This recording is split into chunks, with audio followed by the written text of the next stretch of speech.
u gostima. Dobar dan, uđi.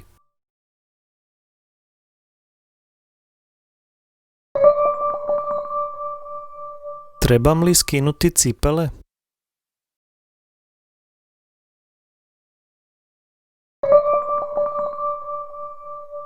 Kako imaš lijep stan.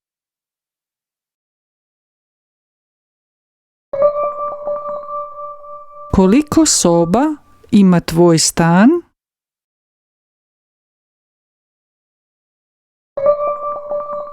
Tvoja kuća je nova, zar ne?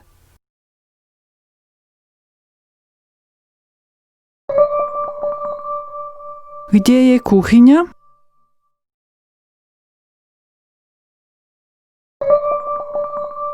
Imaš jako zgodnu dnevnu sobu.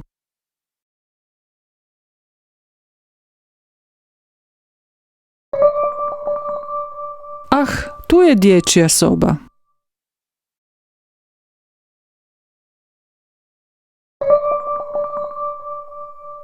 Tvoj balkon je mali, ali je lijepo uređen.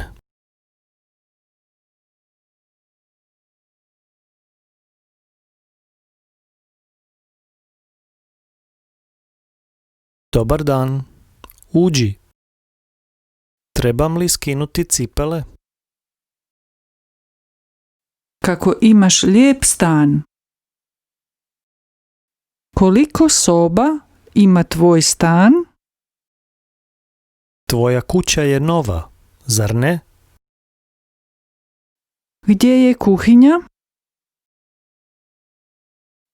Imaš jako zgodnu dnevnu sobu. Ah, tu je dječja soba.